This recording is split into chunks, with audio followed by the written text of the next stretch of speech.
Welcome back to the Doomsday Clock. Today we're going to be discussing Captain America: The First Avenger from 2013. My name is Jack, and I'm joined as always by my co-host Eric. Hello, I'm Eric. I have a actually relatively rich history with this movie. I've seen this movie a lot of times. How many times have you seen this overall? I've seen it once before this, so I'm still pretty new to it. Okay.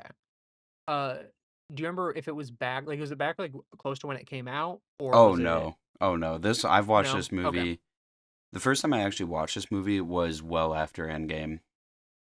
Really? Okay. Because this was another one where I just kind of skipped it, and then when my family Mhm. wanted to watch all the Marvel movies, I joined in and I watched this one. Okay. I think this is a favorite of my family. Like this is like a big one that they all really like. I get it. I get it. I Yeah. However, I have no idea how successful this movie was upon release. Yeah, like commercially, I have no idea.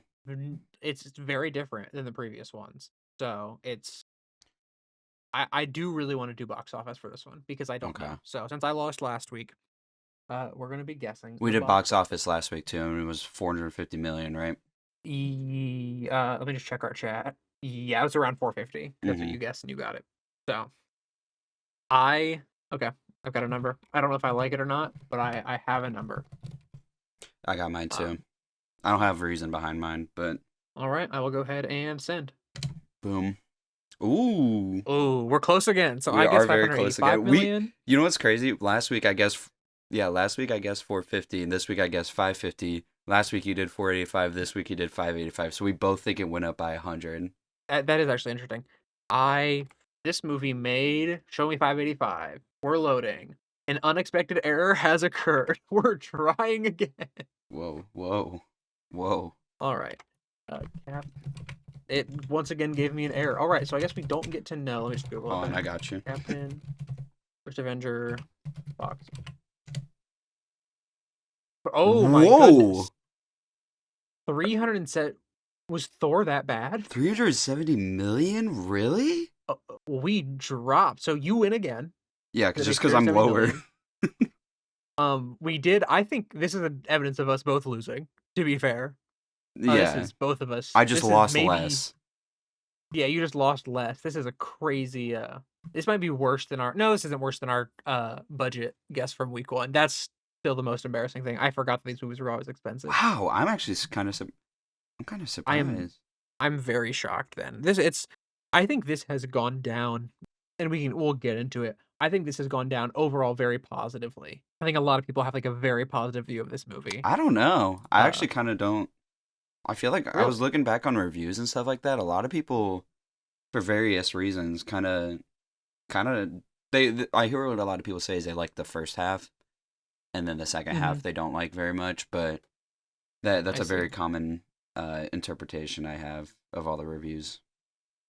Interesting. Well, what about you? What did you think of this movie? I non spoiler review really actually liked this movie. I actually thought it was really solid.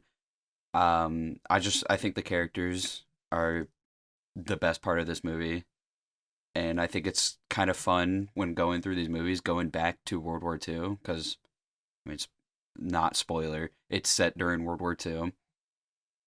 But I think it was a lot of fun, and I say it was a lot of fun, and it's again a World War II movie, but like I don't. I just think the characters are really well written. Um, this movie does fix some issues that I fear the most of Phase One kind of struggles with. Overall, though, I do think this is the strongest movie in Phase One so far. I think it's better than Iron Man. I'll just say that now. Yeah, you basically have said everything that I think about this movie. I think this movie is incredible. Um, I think it's really good. I don't know if incredible is the right word. I think it's really good. I think a lot of the yeah, it solves a lot of the weakest parts of the previous movies. I don't have to rely on performances a lot to get through it. Like I think that all the performances are incredibly solid. I think all the character writing is incredibly solid. I think even things that other movies failed to do correctly, it does very well. And yeah, it's really good. I think it's a very good period piece, which is very funny considering that it's at its core, a superhero movie, and I think it has something to say in it, which I also, really appreciate, and I feel like we really haven't had that since Iron Man 1. And Um, I don't think it's like a perfect Marvel movie either. I do think there's issues with it, but yeah. I don't think it drags it down as hard as like the other movies with their issues. No, it's one that I think I could watch every few months and enjoy it almost every time. I'm Like, it's kind of not with one that I you. feel like would drag if I continually rewatched it. It's not And like there's one some of like that, we'll the get there. yeah, it's not like one of the movies we've watched recently where I'm like I don't want to rewatch this. Yeah. I would all be good to rewatch this. hmm Um, so I'm gonna start on bullet points. Yeah, go for it. Uh, I have my opening, which is I don't think I realized how many of these movies start with the future and then jumping back in time. hmm It's a lot of them, which is very funny, like, to look back on. A lot of these origin movies do that, and I wonder if that'll keep going throughout these because I don't actually remember. It's funny how many of these, like, scenes I forgot. Like, I forgot this movie opened like this, I've just assumed it opened, with World War II stuff, but no, we open here, and then we get the shot of the frozen shield, which is such a good way of saying, Iconic. like, this is how this story is going to end, hmm while not kind of giving you all the steps to get there. Yeah, you're right, it's incredibly iconic. And I really like just jumping into the next scene a little bit that it starts with finding Cap, like the government finding frozen Captain America's shield, and then immediately jumps into evil Nazi guy finding glowy thing, like evil glowy Yeah. thing. It it's very funny that it's like we start I mean, I don't wanna say grounded. We start dark and gritty. We start, like, relatively grounded with, like, hey, it's, they're finding this frozen guy, and then it's like, yeah, Nazis find a magic artifact, and Odin is mentioned by name, I know that's and, what I thought like was really cool is that that like there's connections to Thor and Odin because obviously those are characters like mythological characters throughout history. So I think it's actually but they're really cool also that there's like connections to that movie which takes place later. yeah, it's really cool because like, there's connections to the movie that if you're watching these in order, you just saw. hmm Like, it's I believe this also came out in 2000. This did not come out in 2000. I said in the intro that came out in 2013. This did not come out in 2013, did it? I don't know. This came out in 2011. I fully lied at the beginning of this episode. That's really funny because this came out the same year as Thor. Oh, it did? I believe so. Wow. I think Thor is also 2010 or 2011. Yeah. So these came out the same year. That's crazy. Thor came out in April, and then Captain America came out in July. That's So crazy. really, these are back-to-back releases that kind of do tie into each other in a weird way. I guess I understand why people kind of didn't watch this movie then cuz if Thor was the one right before this too, I'd be like, I don't know. Yeah. I get Which it. is a shame because I think yeah, I do get it, but I think it is a shame. Um, my my next note is the Hydra thing on the like, so there's a shot where like, the car drives up and the emblem on the car, like, comes into focus as it pulls up. The way this movie immediately has sauce hmm needs to be studied. I do. Yeah, I love this movie. Is like it's so interesting because it's got like real legitimate sauce, but it's also got like that like it's got a little corn in there too. You know what I'm saying? It it's very the whole movie is incredibly earnest Mm-hmm. in a way that makes it when it gets kind of corny, and, like, corny isn't even the right word. No, it's just like it's got sauce, but it's got a little cheese in there, and I like that. Yeah, I mean, at its core, because 'cause we're spoiling everything, at its core, this is a movie about being a good person, Mm-hmm. right?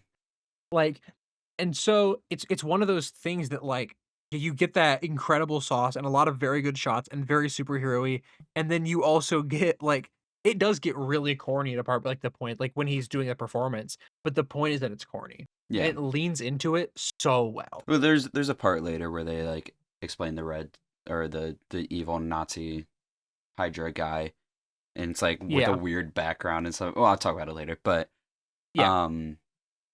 One thing I actually do really like, I think want to talk about this later, but I'll talk about it now, is that I mean this movie's set during World War II, so they use like real facts about like like Hitler and the Nazis to kind of make the story make a little bit more sense because they talk about Hitler's obsession with like like being stronger and like Hmm. Yeah. powerful artifacts and stuff like that. And and they mentioned that he just does it to, excite his population and his followers. But then the villain of this movie is doing that to legitimately chase power. Yeah. It's it's funny how this is a World War II movie where Hitler doesn't really matter. Yeah, pretty much. It's like they were like, the I actually really like that Captain America doesn't solve World War II. Mm-hmm. There's something to be said about that like he makes a large sacrifice, obviously, in this movie. Like, and we will get to how good that scene is. But he doesn't just single-handedly solve World War II, he solves the Hydra problem. Mm-hmm. Which, yeah, and Hugo Weaving in this movie is awesome. He leans into like Red Skull and the over the top, like almost comical levels of like dedication and like this insane fascism Mm-hmm. that is it's great. Like his performance is really good. I think you get it in this scene where uh he's like, I am looking for this insanely powerful artifact people don't believe exists. And you fully like buy into it. Mm-hmm. There's no like, oh, he's finding it. Like you fully buy into, yes, this is what he's looking for. This is what he's doing. He's kind of the cheese in this movie that I was talking about a little bit, because I think he's like very comic booky to the rest of this movie He's being World War II, at least like I'm not gonna say like realistic. it's more of it hits gritty war movie, and then it does cut to, I mean, I call it this later, the gun that erases people. Yeah, Like he's look, I'm just gonna put it out there. He's so red. he is. Like the rest of this movie is color graded like a war movie in a lot of ways, and I like that a lot. Actually, the color grading in this movie is very good. It tells a lot of the story, how it stays very like muted almost until he is in and like then like the Captain America suit, everything gets very saturated with him and like the bright blue and red. He Red Skull in this movie is so unfathomably red. Mm-hmm. Like there were ways to do this and tone this down and to be like, no, we want to make it more palatable for the audience. He is so unbelievably red. I wonder how that like experiment went too, because like he got juiced up a little bit, and then he immediately just becomes unbelievably red, every like And all it's over his like face. it's Is insane. the rest of him I red, also or is it just his head? It's just his I head, don't right? know. Or I did we just think it's not just see his the rest head. of his body? Well, he's wearing gloves, I think, for most of the movie. Like, I don't think we see the rest of his body. Okay, so it could be red. Everything could be red. He could be full Lightning McQueen. I think um, we'll get to Red Skull in a yeah, little bit. yeah. I A have couple of issues with him like in the story a little bit, but we can Mhm. cross that bridge when we need to. Yeah, we just needed to call out how unbelievably red he is. Yeah, There's a shot where he opens up the box, and it's very Raiders of the Lost Ark. Like it's like glowing up that's what at I was him. thinking too. It's so awesome. Mm-hmm. It's a really really good shot. Also, I think we need to put this out there. Nazis are bad. Yes, they are. Nazis suck. They're all bad guys. They're all very bad people. The Nazis were real people, and some still are, and they all are bad. Hey, Nazis, suck on this. I'm giving the middle finger right now. Oh, nice, nice, nice, nice. Yeah. Okay. It is an audio medium, so it's hard to tell. So I'm glad you clarified. And I usually do the ring finger when I give a middle finger, so that was a real one. Oh, that was a real one. Wow. Yeah, I mean it. Really stepping it up. Dude, I'm making a difference. Do you have a note about the first line that Captain America says in this movie? Yes, I do. Of course I do, because Steve Rogers is my freaking GOAT. He's been my favorite Avenger. Sorry, I mean, I'm not supposed to say all this right now. It's supposed to be nonchalant. I love Steve Rogers, though. I'm a Captain America div writer all day, every day. First thing I love about this is that he's like behind the newspaper when they first introduce him, and he's sitting next to like a normal sized guy, so he puts the newspaper down and he's like super short and skinny. You're like, oh, okay. Dude, he's so skinny. And then that guy thinks, man, kind of makes you think about enlisting, huh? And he says, nope, because guess what? That's my goat. He's him. Ugh, I love I Steve. think I use the word characterization a lot on this podcast. It really happened a lot last week. I noticed it when I was editing Thor. The study, like in phase 1, we've gotten a lot of like Tony is immediately characterized. Thor, Loki, all these characters are so well done by their first line. This is the most telling line about his entire like mantra, his entire And it's worldview. It's one word. so good. And it's one word. It's just nope. It's so good. And then we immediately get the second part of his mantra. Well, are you talking about that? I can do this all day because I got one more thing. Yeah, go for it. Yeah, here we'll cut back to. We immediately go to the second part of his mantra, but Eric has more to say. I just want to say that's going to be this episode. Yeah. Eric has more to say about Captain America. I just want to say this dude got high blood pressure and asthma. He just like me for real. That's all I want to say. Okay. And then just spit water all over my keyboard. That's why he's your goat. That's why he's my goat. He got asthma, high blood pressure, and then Buddy can do this all day. I don't know what else you want from me. I guess spoilers. I can do this all day. Like it comes back later in this movie, right? Obviously. It's such a good like. What do you want me to say? Guys, his characterization is incredibly consistent and incredibly good throughout this entire movie. We're gonna praise it through the whole episode. This is the glaze episode. We said this before we started recording. This is the glazing the writing episode. Yeah, I've been a massive. I've had to be the hater for too many episodes now. I'm gonna ride Captain America as much as I please. So what that means is I need to be the Captain America hater this episode. All I wrote for that quote is I put in quotes, I can do this all day, and I just wrote goat. Where's your next note at? I was just talking about Barnes. I like Bucky.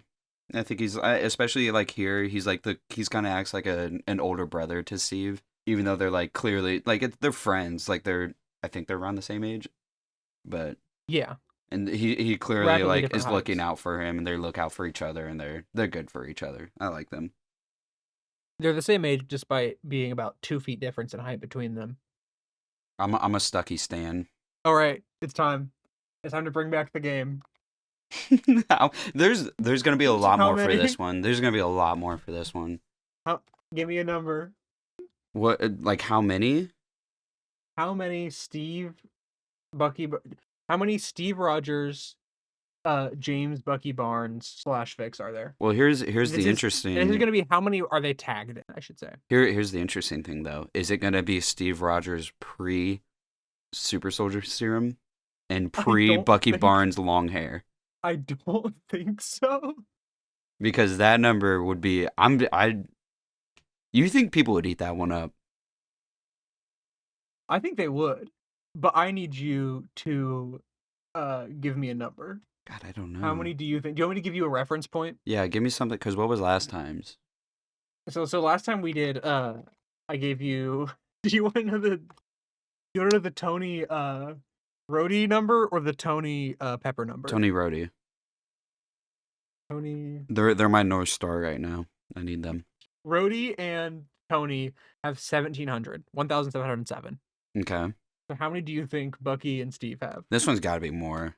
It's got to be like 2,000, 2,500. Wrong. It's 59,000. Well, I was right. It was more. It was more, but by a couple orders of magnitude. I knew this one had to be a lot more, but I guess I don't know. Okay, this is now my new North Star. Is Bucky and Steve. When do you think the latest one was published? Today. Correct. Yes. I like how we do this for like every possible gay couple. I'm glad we had our AO3 section of the day. Yeah, of course. This is a reoccurring thing. Don't worry. Yes. Oh, AO3 will come up on more episodes. 100%. I want to talk about Howard Stark. I think this is gonna be a weird complaint about this movie. It's a very niche complaint. I think this is kind of consistent, but kind of inconsistent with the Howard Stark we were presented in Iron Man 2. I think it's consistent with the line that he's limited by the technology of his time, but I think it's inconsistent with the idea that, like, here he's more presented as, like, a con man, you know? Hmm. In this specifically in this scene of the flying car is what I'm talking about. I think the rest of him is characterized very well. Um, but specifically this scene with the flying car, I think it really shows him to be more of a con man than, like, an actual genius. Well, I don't know because the car actually flew. Yeah, I don't know, it just I mean, I get that the point of the scene is that later when Stark is involved in the super soldier serum stuff, it's, like, worrying to him, and that's funny, like, that is funny, I do like that joke a lot, I think it's but simply because like the car did fall, you know. yeah. But it's one of those things that I'm like, this feels like it's kind of inconsistent with the, like, I discovered an element, but I can't make it because that the technology of my time Yeah. that we get in Iron Man 2, I personally. I don't know what caused me to type this, but I just typed Stark you whore. So, It's because he kisses, the woman when he comes out. oh yeah, okay, yeah, you're right, you're right. You wanna talk about consistency, though, having a whole bunch of women on stage. There, Howard and Tony, like father, like son. Yeah, true, true. I didn't think about that one. How much do you have to say about Dr. Abraham Erskine? He the goat. He the goat. Love that man's. He's just like He is the the goat. lovable like, cause he it makes a lot of sense for why he like what we learn about him later. It makes a lot of sense for why he chose Steve for what he was Mhm. saying, and I love the questions he asked Steve too, where he's like, "Do you want to kill some Nazis?" And I don't wanna kill anyone. Steve's like, "Not really, no.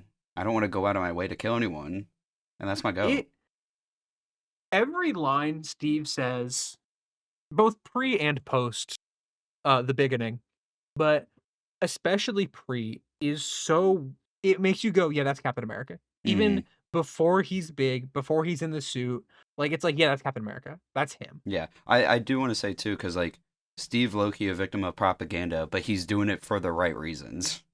Because like Yes. he wants to go over there to genuinely help, you know, and he doesn't want to. He doesn't want to like kill anyone, but he wants to stop the bullies in the war, Yeah. and he genuinely wants to go out and make a difference. And even though he's, you know, I'll say he's a little weak, little guy. It's really good. Hmm. It's the characterization of Steve Rogers is so good. The fact that he says all that while he before the serum and stuff like that, like he doesn't have anything he can actually do, but he still talks about, you know, how he wants to go across the world and, you know, help save lives. You know, he doesn't want to do it just to kill people. He wants to do it because he genuinely wants to help. That's my goat. Yeah. It's great. It's so good. It's also like it pits him, and we'll get into the Tony and Captain America stuff in Avengers, but it very much the motivation for Tony was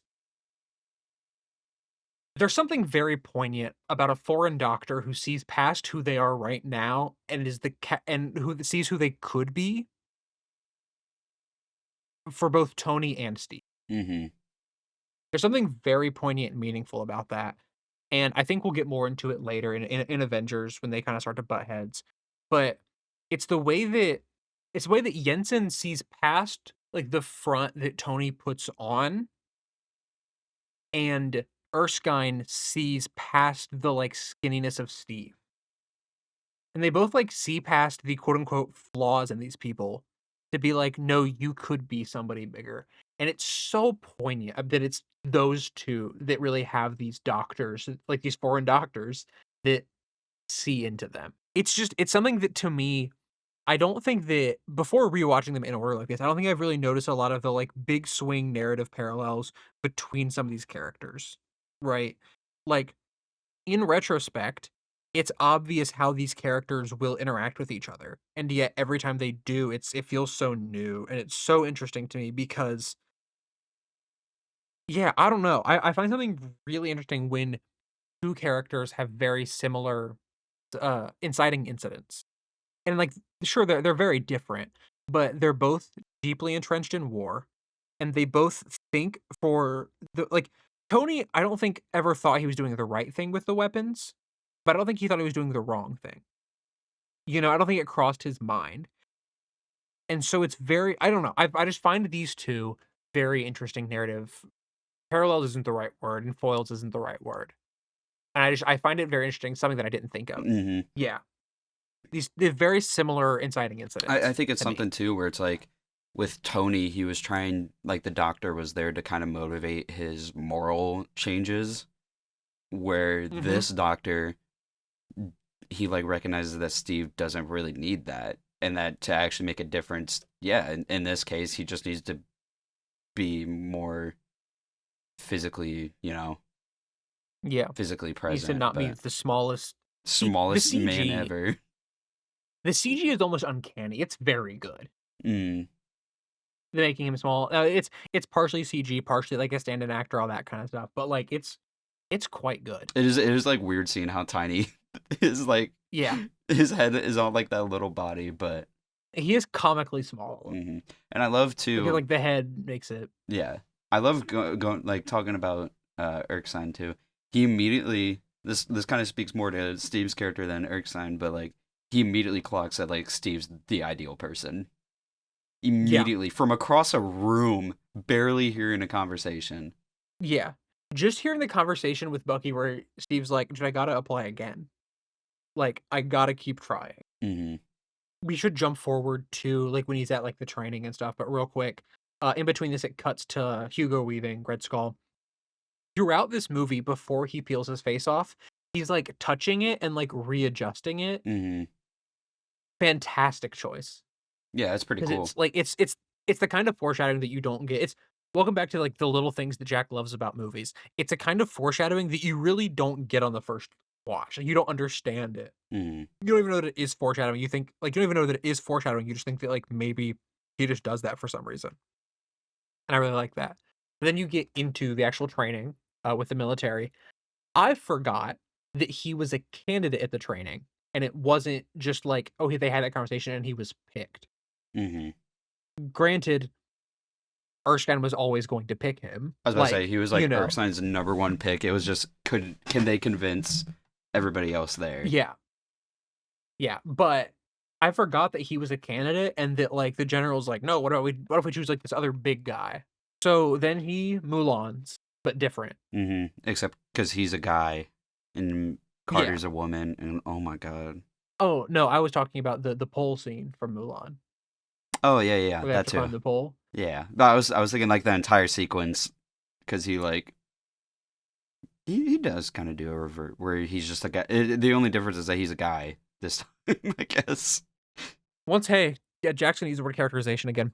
I like that in it, he's because he's a scrawny guy, he doesn't have the like, I should climb this pole. Like he has a different instinct to him. Hmm. He thinks a little bit more there.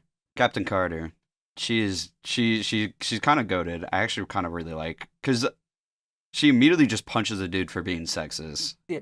So she is Agent Carter in this. Oh yeah, you're right. You're right. You're thinking Captain Carter. Yeah, yeah, yeah. From What If. Yeah. Just not to actually you, Hmm. but Carter, whatever. First off, she is beautiful, so I get Steve. I understand you. And then third, he's like, I do love that, like, because every other movie, it's been like the women kind of just start falling for the guy because like he's so fine too, and like yeah, he's so smart. But like this movie, they kind of low key start getting eyes for each other before Steve Rogers becomes all buff and stuff like that, because she yeah, recognizes also that his character is just so good. yeah. And actually, that's He, what their romance in this movie actually kind of works for me. I really like the romance in this movie. We're gonna get to a scene where he immediately he tries to fumble, but Hmm. And then yeah, he gets buff, and then it starts working because she cops a feel right away. she does. Which I'm not gonna say she's wrong for No, that no, no. one. I mean, she's got to test the waters a little bit. Yeah. But Uh, yeah, I do really like Carter, especially like in this opening because it's a thing too where like she like immediately she has like the respect of the army and stuff like that because she's from across the seas. She's a MI5 or whatever. yeah. So she immediately has the respect of them. Animation. She's a part of this program for a reason. Except I'm not Yeah. really sure what her reason is besides being a foreign agent, but I think at this point she's Shield. yeah. She's like early That or version of Shield. yeah, that or Shield is formed right after World War II. I don't actually remember, Mm-hmm. but like she's in like the formation of what will become Shield is why I believe she's here. Yeah. But it's also because like in World War II, it was like everybody's got to work together. Yeah, and I know that it wasn't like women were on the front lines in World War II, but they were there, Hmm. in the Yeah, barracks and stuff like that. So it makes sense, and I like that she just yeah, like I'm assuming there's stuff before this movie where she works her way up, whatever. I'm not super caught up yeah. on that, but I just want to Sh- talk real quick. Tommy Lee Jones as Phillips. dude, He kills. He's like a standout actor in this to dude, me. He eats this role up. dude. He's so funny too. He's He's actually so funny in this movie. he does have I think the funniest line in the movie, Mm-hmm. But like, which we will get to. they're watching him do push-ups and stuff, and then he goes, "He's making me cry." Dude, he is such a hater on Skinny Steve. It's It's awesome. so funny. And then It's yeah, and then the grenade scene happens. Steve shows off he's the GOAT, obviously, because yep. obviously. And then he walks away. And he goes, "Well, he's still skinny." It's so good. It's I think what's funny to me about the well he's still skinny line is like obviously they don't know what's gonna happen with the serum, Mm-hmm. right? But he's like, he's still skinny, and it's like, yeah, that's why we're giving him the serum. Yeah. The writing for Phillips is just genuinely so good. Like It's impeccable. he's hilarious. He's like the typical military guy. I love it. So the grenade scene is peak. I rewatched it like 5 times, obviously, because how could I not? How That's my could you goat. not? That's It's my goat. fantastic. That's my goat. So then we have a scene with Erskine and Steve where they're going to both drink and then he doesn't let Steve drink. And he says the line, so many people forget the first country the Nazis invaded was their own. Mm-hmm. I just, for no particular reason, wanted to highlight that. Just, wanted to say those words. I don't want to call anything out specifically, but I just think that, Oh. maybe that's something that we can, call out specifically. I also just really Interesting quote. I just really like Interesting that quotes as to a think about. I just really like that as a historical thing too, Yeah, just like a historical thing. because I love that. Nothing.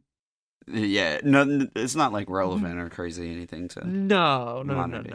But it is also just it's a very poignant point from someone who defected from Nazi Germany. Very, very It's effective. This scene though, when it's like showing the green screen's rough. The background is rough looking. it's yeah. So This is where the corn was a little too much for me for a this serious is a scene. weird. None of the rest of the movie looks like this. No, it's just this. I don't know why they did this. It's so weird. And the writing is really, really good, and it's a really good moment between the two of them. And then you do get the weirdest editing choice in the whole movie. Yeah, it's like 2 minutes of like just backstory, but the background is just like doing flashes. It's so strange. It's so weird, but it's a really good conversation that between Steve and Erskine. I do love that it ends with him being like, "Oh wait, you have an operation. I can't let you. Sorry." He's like, "I'm." Like, are you gonna drink? He's I don't like, have an operation. yeah. He says, I'm not drinking. "Drink it after. I'm gonna drink it now." So then we do cut back to the. This is another one of the. It cuts back and forth between Red Skull and that kind of stuff. We haven't gotten to the gun that erases people yet. I'll talk about that when we get there. Mm-hmm. And then we get another this is where it foreshadows how Red Skull is going to look. With like a lot of red paint and stuff like that. I liked it. I think it's a cool scene. I think it's a very good scene that we get right after Erskine kind of talked about him. Mm-hmm. Yeah, It's not that important of a yeah. scene, but I liked it. I don't really have too much to say about the Red Skull stuff so far.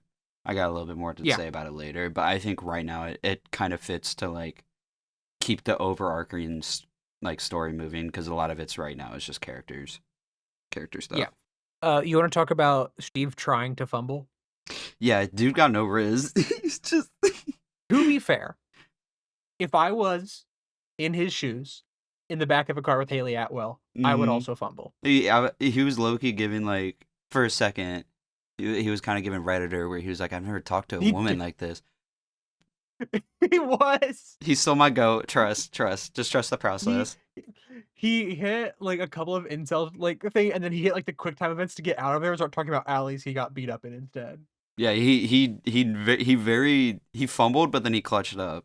It was really funny. What's your medical rating for this movie? It comes back a little bit later because there is some blood work later, but I don't have a problem with the pod scene. Yeah. I don't have a problem with that at all. Do you have anything before the pod opens up? Let me read here. I Yep. love I just love the this is like another thing too where like the quippiness kind of works for me because Mhm. I just think Steve joking around. I mean, he's just he's a cool guy. He's a funny little guy, and so Yeah. someone puts a shot at him and he's like, "That wasn't so bad," and then Erkstein's like, "Well, that was penicillin." So like, and I Yeah. love the whole lead up to the serum injecting too. Yeah, I really like it. I also said that this parallels the Tesseract scene, but I don't really remember what I'm referring to be fully The one honest. where Hugo Weaving gets where when Red Skull pulls the Tesseract in the first bit? Maybe. I don't know. I Because don't I remember what I was it cooking. probably is because the doctor is kind of, like, explaining how, like, it works, and then Oh, Hugo Weaving is, like, explaining the history of the Tesseract? it's kind of because they were turning the dial up. Oh, yeah. They're like cranking the dial and stuff like that to power up the Tesseract, and then power up Steve. Yeah. I see what you're saying. For sure. And this is where I found out his name was Erskine, so I wrote it down. Yeah. I also wrote down his name because I was like, "We're gonna forget it." But yeah, I really like the Dr. Erskine's relationship with Steve in this movie. I think it's wholesome 100. So Oh, no, now you're the Redditor. I wrote that. Um I put this is wholesome 100. So, formal apology to Natalie Portman because I reacted like Natalie Portman did in Thor when, the box opened, like, the cradle opened, and it was Chris Evans. So I get it now. Hmm. He looks great. I have nothing else to say beyond he looks great. I know. He's so shiny. I put damn. He's ripped. He's so ripped, dude. How do you And feel about Erskine's death? I put no Erskine. I mean, it was like It really obvious. gets me. It is obvious, but it's oh It boy. His death is so foreshadowed. It's like, "Hey, we're gonna share that drink together right after this," and you're like, "Oh, no." Yeah, you Like realize Bob in he's Stranger low key Things. dead like early on because he's like the first good person to Steve, you know. Like, well, he's the mentor. Hmm. Bang. And also, just one more note. I love that Steve is the one that wants to continue because it hurts so bad, but he's like, I can do it! My goat! It's awesome. My It's goat! it's so good. What a great movie.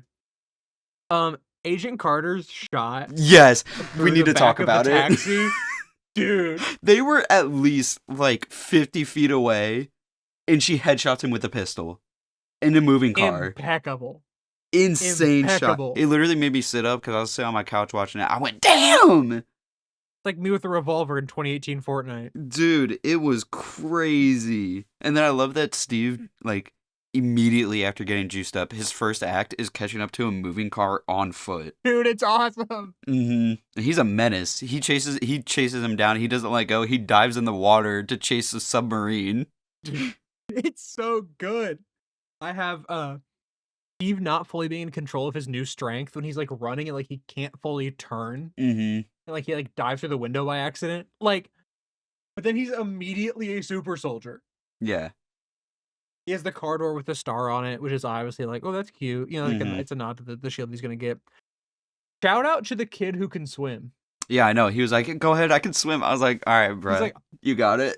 I also him diving into the water and just ripping the top of the submarine off. Dude, he was pissed. He killed his goat. That's my go. He was pissed. That's awesome. I love that he was like, oh, he's from the other guy's perspective, he's a horror movie like antagonist.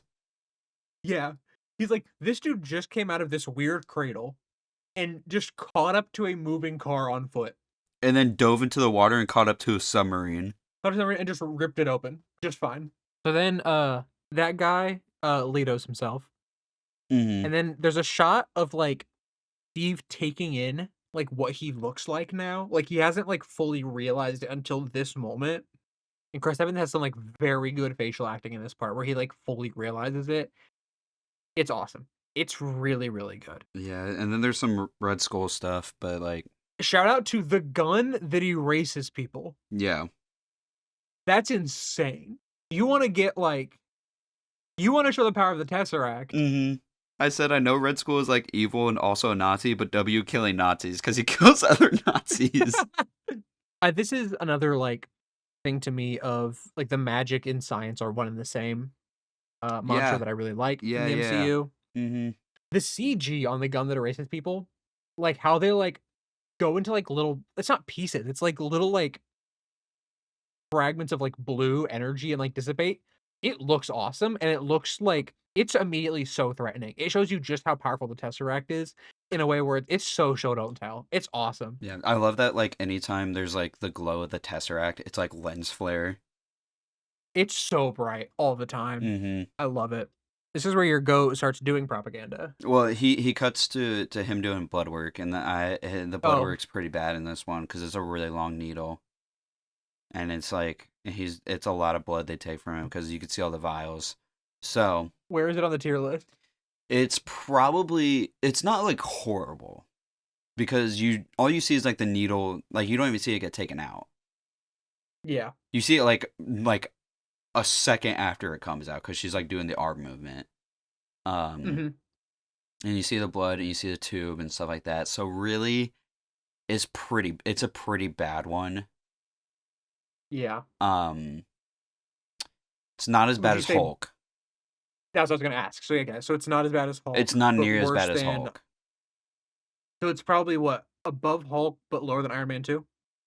What's the one in Iron Man 2 again? I can't honestly remember. And, like, there's, like, Oh the yeah, drop because of blood on his he's finger. pricking his finger like the whole movie. Yeah. It's above Iron Man 2. Mhm. So yeah, it's lower than You Hulk. mean it's worse than Iron Man 2? No, Yeah, no, yeah, lower than Hulk, above Iron Man 2. I had it backwards, my bad. yeah, yeah. Yeah, you're good. Yeah, yeah. Okay. Yeah, and then him becoming a piece of propaganda himself is pretty hard because he's like, well, I guess if this is making a difference. I think we get to hear my favorite editing choice in the movie, which is, uh, he's just on top of the world, on top of the world, on top of the world, and there's just this insanely stark cut to just right in front of the military, Mm-hmm. and they just aren't buying it at all. I actually really love that though. It's really, really good. Mm-hmm. Because It's very, it very shows good. the juxtaposition of these are people like when he's doing the general population. That's him like trying to raise the morale of those people versus the people that are actually seeing the horrors of war. And then getting even more information when I don't know who it was it, Carter? Who's like, "Yeah, they just lost, like, half their people 2 days ago." Mm-hmm. Like, who thought it was a good idea to send Steve in after that happened? Yeah, literally Phillips, I guess. I guess. No, it was probably the senator. The senator's assistant. That's who's Oh been, like, yeah, booking maybe him maybe all this you're right. stuff. Maybe you're right. The way that Steve fully locks in the Yup. second he realized Bucky's in danger Yup. is such great, say it with me, characterization. Cause that's It my is goat. it is yeah, it's, like, the one thing that, like, could be said to be, like, "What's gonna get him on the front lines right now? Go," and it's that. And Literally, then bruh. Peggy being like, "Well, you don't really have to," and then getting Stark to fly him Cause, there. cause he already hates that he's just like the dancing monkey for the American government, and then he hears his best friend, Bucky, is like in a prison camp, and he's like, no, I can do something here. Yeah. He's like, "Wait a minute, I'm a super soldier." Mm-hmm. Locks in, goes for it. Yeah, Peggy trying to stop him. I think her getting Stark to fly him is really funny. Yeah, it is. I like Stark as like a supporting character. Again, there's like you said earlier, there's whatever with his actual character, but Yeah. As a supporting character in this movie, he's pretty good. And then Steve just becomes even more hopeless with women. Um, do you fondue? Like, just come on, man. he I listen, him not work so well. He doesn't realize how hot he is. He's all like, I like the consistency between that and, like, how he was pre-op before his transition Mm-hmm. is so consistent. Like, I like that he's still a little bit of a loser. Yeah. Like, it's it's like they could have immediately made him, Riz 100, but They made him still a little bit of a loser. I mean, once a Redditor, always a Redditor. Like, he's just a little chungus. He had to unsubscribe from r/skinny. It's awesome. He just doesn't understand how hot he is. He doesn't get it. He doesn't know. And that comes up later again. Yes. There's a point here when he's like going in to like break into like the Hydra facility and everything, where he jumps in the back of the truck and he just goes, "Fellas." Yep. I always forget how good Chris Evans is at comedy until you see him in like Knives Out, where like it's not a comedy obviously, but it's like very Uh-oh. funny. Like, he has a lot of very funny lines. Did I I think that disconnect Captain America again? has some funny lines in the future, but he's never like the comedy powerhouse of the movie. He has probably my favorite joke in Avengers, I think. Uh-oh. Just like thinking about it broadly. I love Fellas. Like, it's just he's really good. Chris Evans is really good in this role. We haven't really addressed it, but he's really, really good at this. I am really glad they gave him the corny shield for the rescue mission. Like, the circle is obviously goated and iconic. Giving him the showman one for this first mission is a really nice touch, and I really like it. I like it too, because it's like, he's not official yet. Like, he's low-key a little rogue right now. Yeah. So. Foreshadowing, maybe, even. Yeah. And then I also asked the question, did Buicks exist back then? Because I think they mention them. Someone says the word Buick. When did the first Buick come out? What's your guess for the year? I don't have one. I don't know cars. The first model, the Model B, was apparently 1904. Okay, so they did exist back then. I didn't look this up, so. Oh, wait, Wikipedia. The first two Buick models were made in 1999 Oh. and 1900. So yes. Technically. Okay. So nitpick stopped. Yep. We almost got him. I said the guys are not being racist because one of them's black, and that's cool. W not being racist, side characters. And then the Red Skull reveal happens at this point.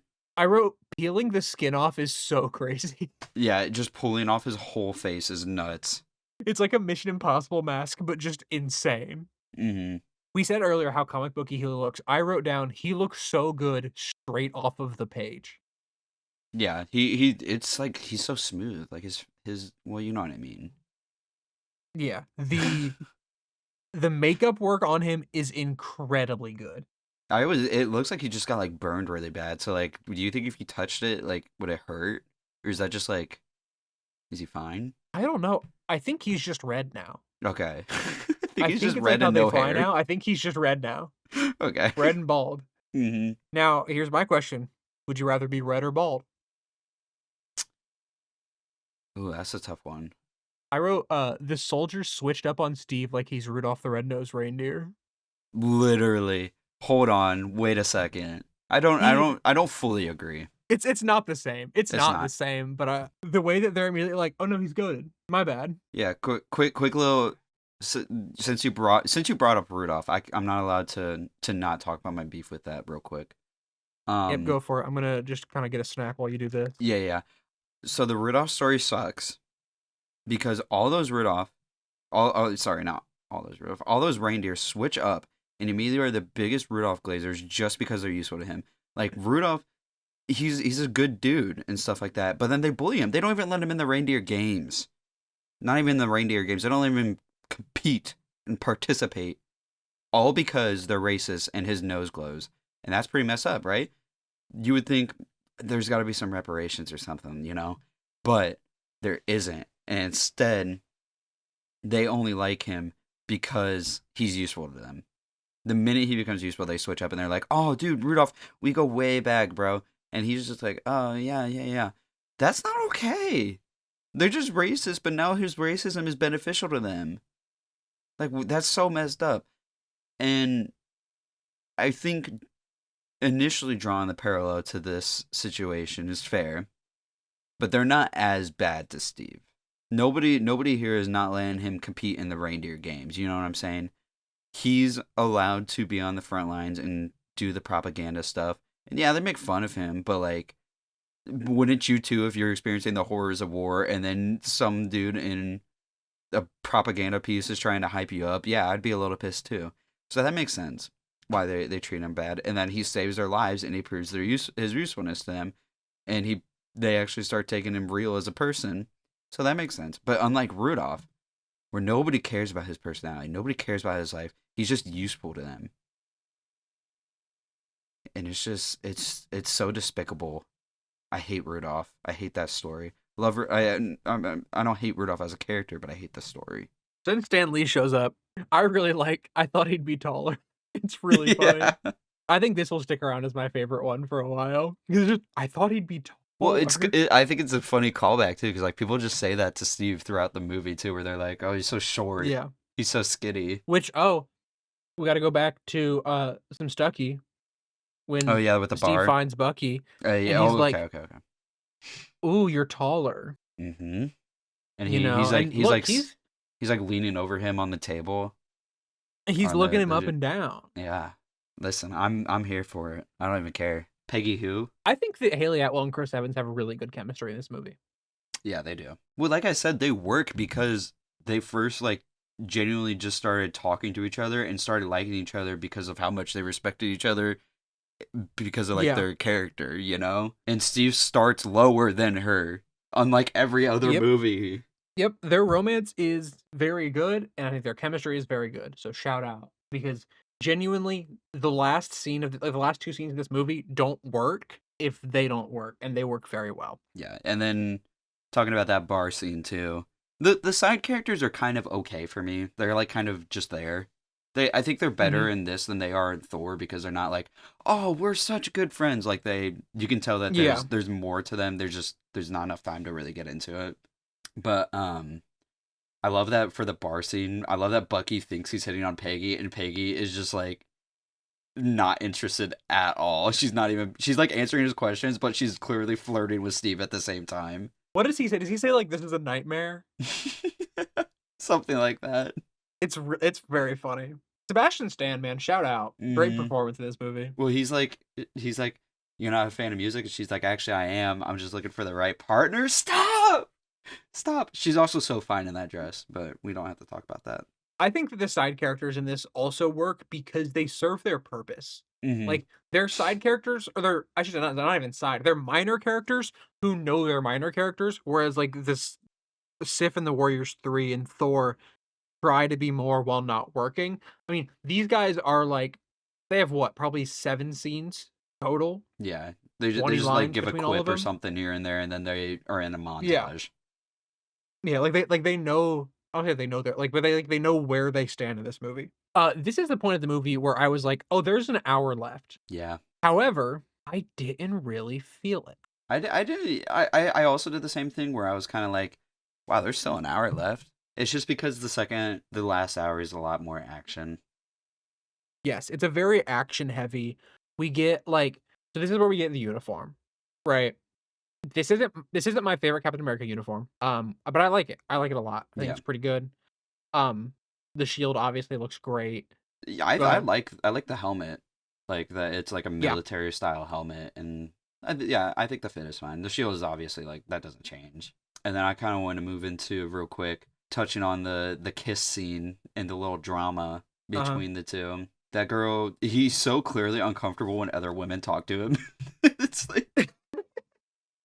And then that girl was like giving date rape vibes, so.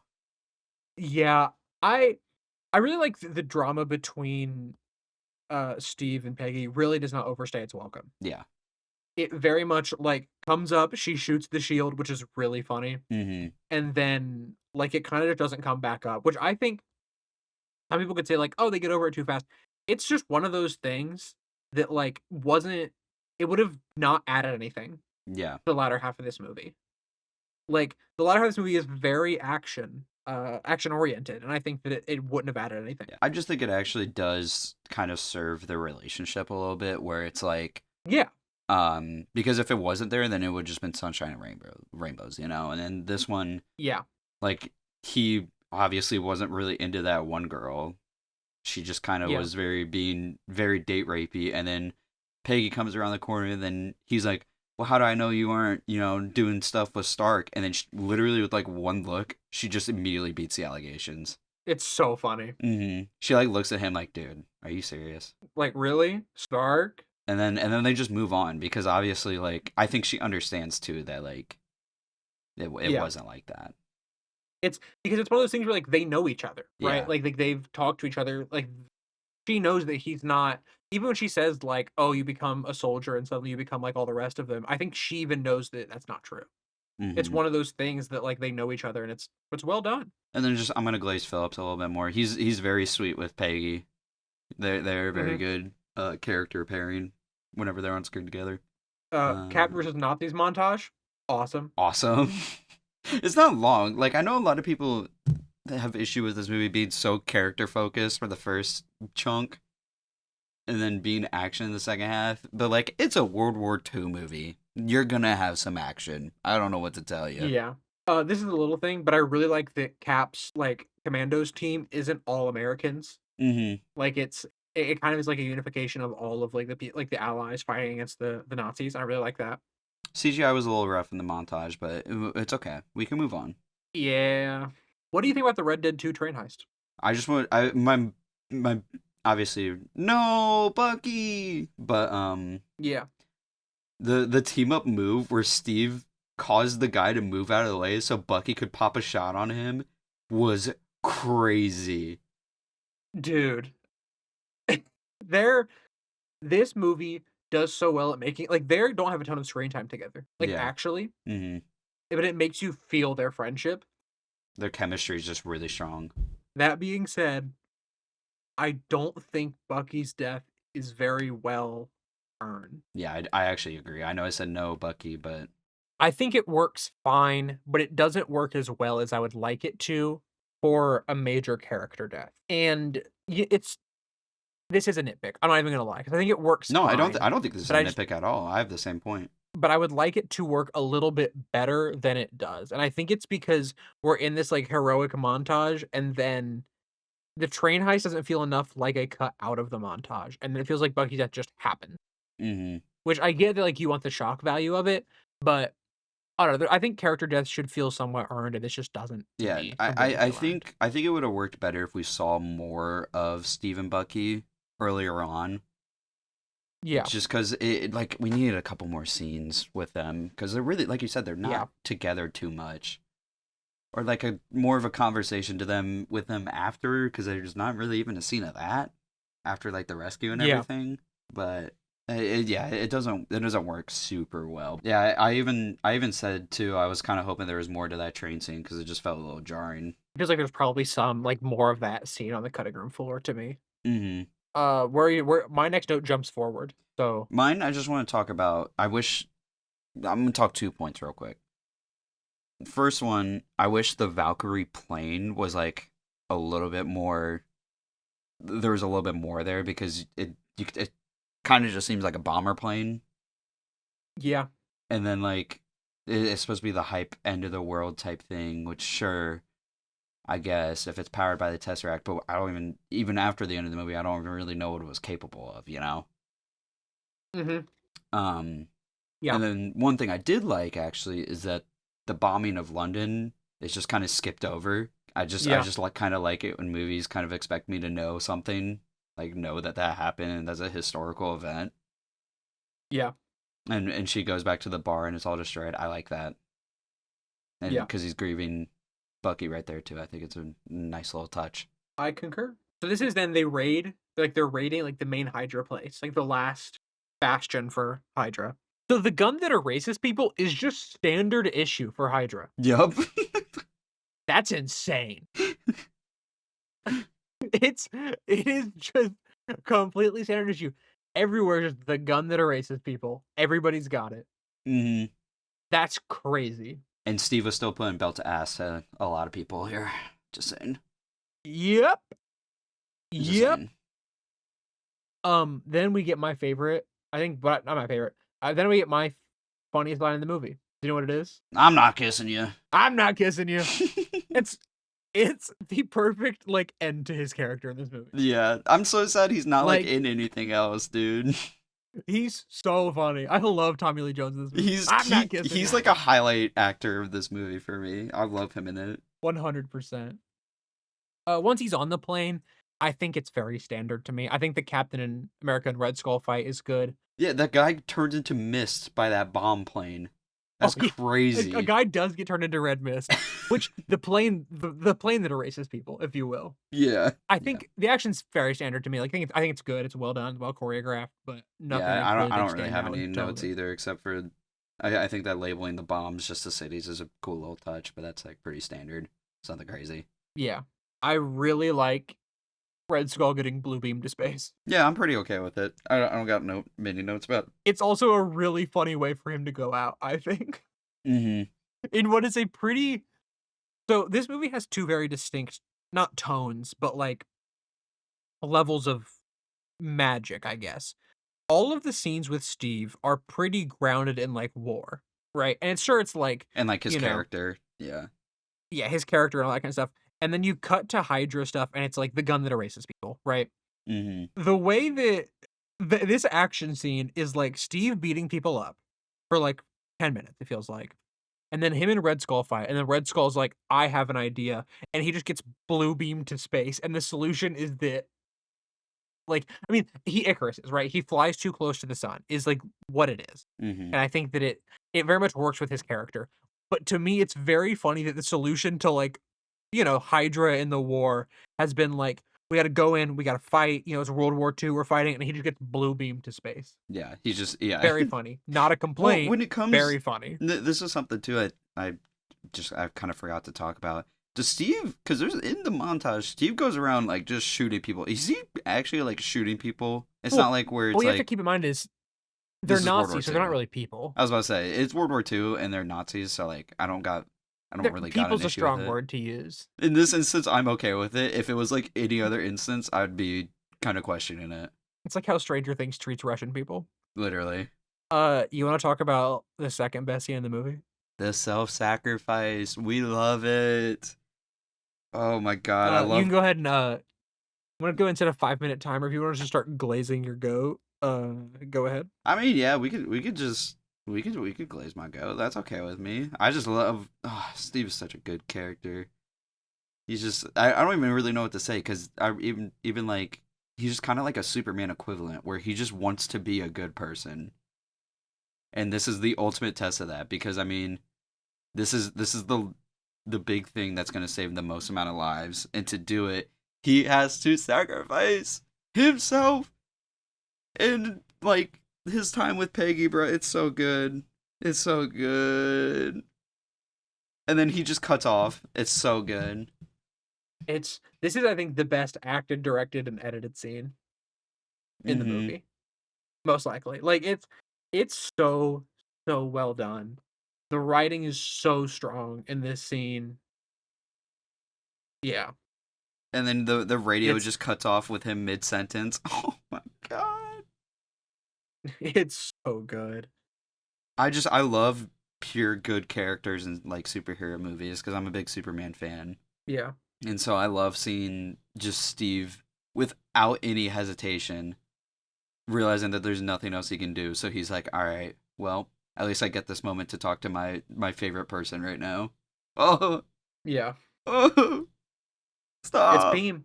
What can be said? It's peak. It's so good. It's such a good scene. It's so well written.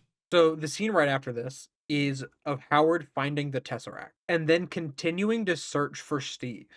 Mhm. I forgot about this scene. I really, really like this scene. I think this is a very good character moment for Howard that we don't get a lot of in this movie. I think that It's a little crazy this he is didn't find him though. No? it is a little crazy to find him, yeah.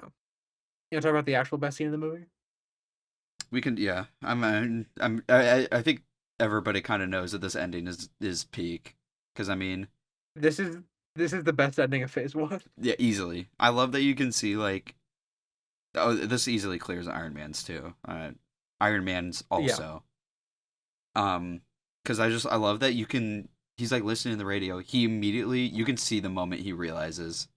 It's so well acted. It's so good. Like, because it's all because even we don't know what's going on. That's I think what's awesome is that we don't like we're in the same boat as he is, right? Mhm. He wakes up, he's like, I was at that game. The just running straight through the wall Kool-Aid Man style. Yep. Like the him running out into like the area with all the agents and them all like trying to get him, and then just he's in Times Square. Spinning around, so disoriented. It's so cool. and then Nick Fury, "You've been asleep, Cap," Well, it hits you. It and then hits you're you like a ton of bricks too, because the whole movie's set in World War II. There's not a shred of like modern day stuff. Not even the only thing is like the cut is like the flash forward is the opening. It's Times Square, the most overwhelming modern thing. But obviously, that last line though, it's impeccable. it's so It's good. heartbreaking. It's so good. And then the post credits is just a trailer for Avengers. So this is the worst post-credit scene. It's so bad. It's so weird. So here's the other thing. It's not the score from the Avengers. Mm-hmm. And so, like, I don't think the score was ready yet. And so that makes it even weirder because, like, here's the thing, straight up, I thought there just wasn't one. Yeah, because like you get to the end of the movie and there's no skip the credits like option like the other Yeah. movies. Did we not know that Avengers was coming out at this point? I don't know. No, we did because Thor. Thor will return to the Avengers. Oh yeah, it did say that, didn't it? Weird. It's a very weird scene. 2 out of 10. 1 out of 10. Bad. Yeah, it's a bad one. It's pretty bad. It also starts with like this summer. Yeah. Yeah. Does it pay off? I mean, yeah, obviously we got the Avengers movie, Mm-hmm. but it's not even a post-credit scene, it's just a trailer. All right, you want to review this movie? Overall, I do really like this movie. It's very, very heavily carried by its main character Steve and his directly surrounding characters like Peggy and Phillips. Um, I just love everything about Steve. I love that he's just a pure good character because I'm a sucker for that. I love Superman, so the acting is really good. Tommy Lee Jones kind of stands out, but I mean Chris Evans obviously carries too. Let me see. So I do think this movie's not like perfect. It's got some weak stuff. I think Bucky and Steve's relationship needed a little work there. I think they should have kissed. Yeah, I think they should have kissed. CGI could be a little rough at sometimes because this movie remembers it needs to be an action movie. And then it kind of looks a little hideous because that's not where the budget went. And then I kind of just wish this movie, because this movie does have a lot of themes. It tries to do a lot with its World War II setting, but it kind of doesn't fully go into those ideas. It does a lot with the propaganda theme. It tries to do like the Band of Brothers thing too, where he's got like his comrade in arms and stuff like that, but it doesn't fully go into it enough as much as I would have liked. And then the villains are just kind of fine for me because yeah, that makes sense. Red Skull makes sense why he's evil and why he's red and stuff. It just could have been a little bit more interesting for me. But I wish, I mean obviously yeah, I wish that there was like not as much action or whatever in it, because the best parts of this movie is not the action, but I do think the action is serviceable enough that I don't think I hate it or anything. It's pretty solid. That first chunk of the movie though is the best part, and then the end bit with the self-sacrifice and then the last scene in the modern world are just peak. So but this movie just had it, I think this movie accomplishes what it had to be, which is a good character developing movie for Steve Rogers. So overall, I really like it. Yeah, I think we're in agreement about a lot of this movie, as I said at the top. This was the Glaze episode. We both really like this movie. I think the weakest parts of this movie are Bucky's death. I think that not all the villain stuff works. I like Zola, I think his name is. I like Red Skull. I really like the gun that erases people. I think it's a very good, like, high stakes thing. Um, Obviously the ending is incredible, and the first act is the best that the movie gets, I think. Apart from those two ending scenes. Overall, yeah, I think it kind of flubs a little bit in the middle with some stuff. I think it tries to go very heavy into the action, uh, when in a perfect world, this is way more of like a character piece, throughout the entirety of it. Um, because the character stuff is the strongest part and it works the best throughout it. We didn't really talk about the score. I really like the score of this movie a lot. I think a lot of times it's understated in a good way, and then when it needs to shine, it really does shine. Like when he's coming back with the guys he rescued when he first is like quote unquote Captain America. I think the score was by Alan Silvestri, who also does the Avengers score going forward. and it's a thing where, like, you can very much tell it's got a lot of similar instrumentation in it. It's the kind of thing where you wouldn't think that a period piece Marvel movie would work, and yet here it is, working pretty well. I really like a lot of it. I like that every time the Tesseract glows, it's like an LED headlight. Like, it feels otherworldly, it feels bigger than what's going on. Um, I like that, Red Skull is, like, breaking off from the Nazis because he has his own, like, dreams of power and that, like, he keeps going. There's a lot of stuff I really, really like about this movie. There's not a lot of stuff that I don't like about this movie, and all the stuff that I don't like about this movie is very easily sidelined by how much I enjoyed watching it and how much I'm like, "Yeah, I'd watch it again." Obviously, the characterization of Steve Rogers is some of the strongest things that these Marvel movies in general have going for them. Um, he's an incredibly written character, he's an incredibly acted character, he's just really, really good, and you couldn't have asked for a much better movie than this when it comes to how you wanna introduce Captain America. Beating up a whole bunch of Nazis is pretty much gonna be it, and it really comes back to a lot of his lines, in the beginning that show who he is before he gets a whole bunch of before he goes on T. I really like it. I really like this movie. I have to say a number. I think this movie is better than Iron Man. I would agree. I would give this movie I think we gave Iron Man a 7.5. I would give this movie an 8 or an 8.5.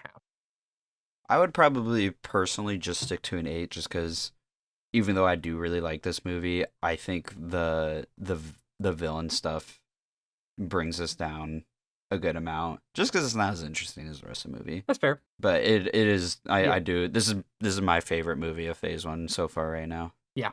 I'm happy with 8. Let's go with 8. Yeah. Next week, we go big. Yes, sir. Next week's Avengers.